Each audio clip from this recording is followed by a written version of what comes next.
So hello everyone, dictation start होगी 5 second बाद।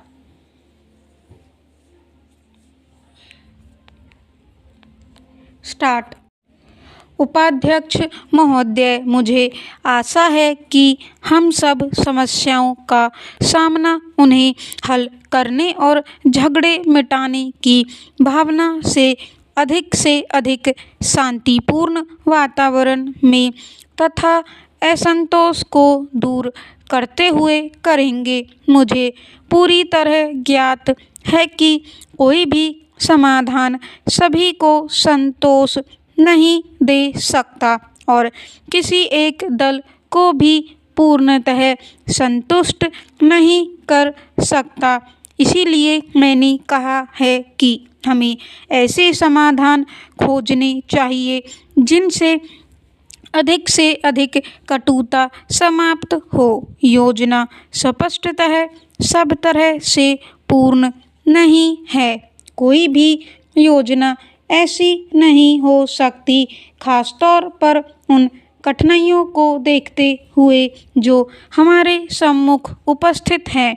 यह काम और भी मुश्किल हो जाता है, लेकिन मैं यह अनुभव करती हूँ कि साधनों की सीमा को और सभी राज्यों में विकास की एक विशेष गति को बनाए रखने की जरूरत को देखते हुए हमने जितना अधिक हो सका है सबके प्रति न्यायोचित दृष्टिकोण अपनाया है। मैं नहीं समझती कि किसी को इसे लेकर कोई संदेह है कि आयोजन की आवश्यकता है या नहीं, अथवा हमारी योजना कैसी हो।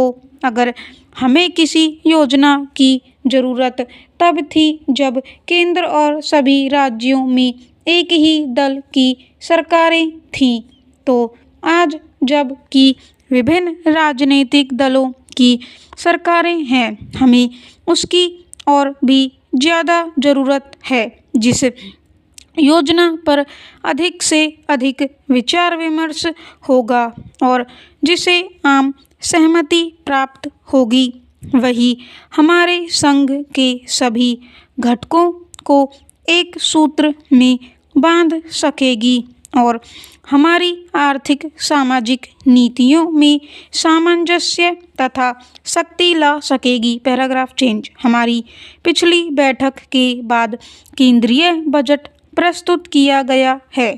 उसमें हमने समुचित ढंग से सार्वजनिक क्षेत्र में लागत को बढ़ाना चाहा है और अगर राज्य सरकारें योजना आयोग से बातचीत के दौरान जिन लक्ष्यों के लिए सहमत हुई है उन्हें पूरा करें तो आगामी वर्ष में योजना खर्च में 400 करोड़ रुपए की वृद्धि संभव हो सकती है। इसका तात्पर्य यह होगा कि चालू वर्ष की अपेक्षा 18% की वृद्धि होगी और इससे उत्पादन, आय और रोजगार के स्तर को बढ़ाने में काफ़ी सहायता मिलेगी। उक्त उद्देश्यों की पूर्ति के लिए सुदृढ़ वित्त प्रबंध बहुत आवश्यक है। मूल्यों को स्थिर रखने के लिए आवश्यक है कि बजट का घाटा एक विशेष सीमा के अंदर रखा जाए जो मुद्रा के फैलाव द्वारा नियंत्रित हो और उत्पादन वृद्धि के लिए अनुकूल हो। आप सब जानते हैं कि हम विदेशी सहायता पर निर्भरता कम करने के लिए पर्याप्त प्रयास कर रहे हैं। इससे जहां हमारा देश और हमारी आर्थिक बुनियाद मजबूत होगी तथा हमारे उद्योगों, रोजगार की स्थिति तथा अन्य कार्यक्रमों का हित होगा, वहीं अंतरिम काल में हमें कठिनाई भी झेलनी पड़ेगी और इसलिए घरेलू बचतों को बढ़ाना आवश्यक है। हमारे सामने अब योजना प्रस्तुत है, उसमें आप देखेंगे कि कौन से काम हैं जो हमें अवश्य ही करने होंगे। अगर हम उन्हें करने के लिए आवश्यक इच्छा शक्ति जुटा सकें तो वे हमारे सामर्थ्य से बाहर के काम नहीं है। Paragraph change. उपाध्यक्ष महोदय, मैं जानती हूँ कि आप सबको अपने अपने राज्यों में भारी उत्तरदायित्व संभालने पड़ते हैं, लेकिन मुझे आशा है कि आपने केवल अपनी कठिनाइयों और दायित्वों का ध्यान रखकर बल्कि देश के समग्र विकास को भी दृष्टि में रखकर इन समस्याओं पर विचार करेंगे। मैं समझती हूँ कि हम सब को यह ज्ञात है कि जहाँ हमारे ऊपर कुछ दबाव है, वहीं हम अपनी स्थानीय कठिनाइयों को तभी हल कर सकते हैं जब पूरे देश का स्तर ऊंचा उठाने में और प्रगति तथा उग्रगति के लिए हम मजबूत आधार तैयार करने में सहायक बने। आयोजन उन सामाजिक उद्देश्यों को प्राप्त करने का एक बुनियादी साधन है जिन्हें हमने अपने संविधान में स्थान दिया है।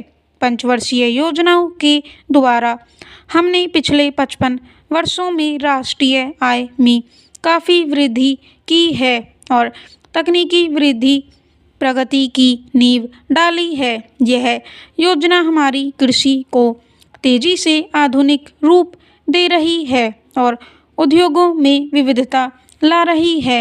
इन सबसे ऊपर उसने राष्ट्रीय एकता और ध्येय को पुनः प्रतिष्ठित किया है। Paragraph change.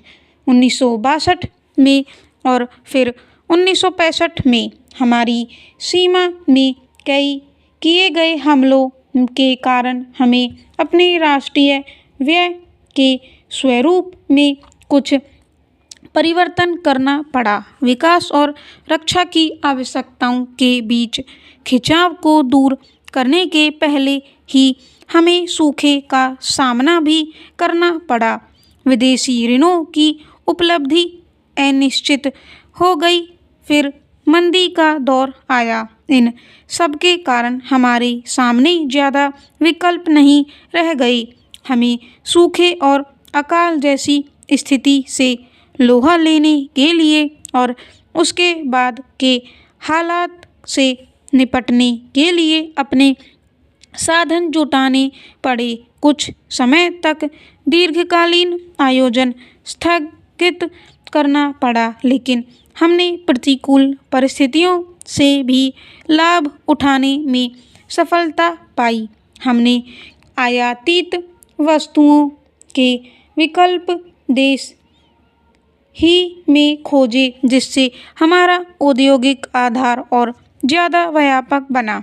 इसके कारण और विदेशी मुद्रा की ज़रूरत की वजह से हमने लाभदायक निर्यात वृद्धि अभियान चलाया।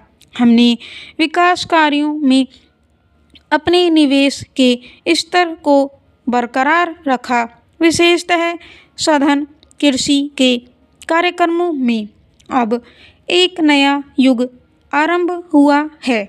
अर्थव्यवस्था में स्वागत योग्य उत्साह देखने को मिल रहा है और कृषि उत्पादनों में वृद्धि के फलस्वरूप हम अनाज के मामले में आत्मनिर्भरता के लक्ष्य के और पास पहुँचे हैं, लेकिन अनिवार्यतः अन्य समस्याएं पैदा हुई हैं।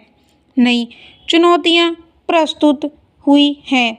ग्रामीण क्षेत्रों में विषमता बढ़ी है, जिसका कारण अंशतः वे प्रयास हैं जो हमने अनाज के लिए आत्मनिर्भर होने की दिशा में किया है और अंशतः भूमि सुधारों को लागू करने में हमारी स्थिरता है। यद्यपि औद्योगिक मंदी दूर हट गई है, फिर भी नए उद्योग पर्याप्त मात्रा में तेजी से नहीं स्थापित हो रहे हैं और बेरोजगारी, विशेषतः तकनीकी प्रशिक्षण प्राप्त लोगों की बेरोजगारी अभी भी चिंताजनक है। हमारी जनसंख्या भी बड़ी है और उसकी आवाज़ भी ज़्यादा गूंज रही है, जो समझ में आने वाली बात है। स्टॉप।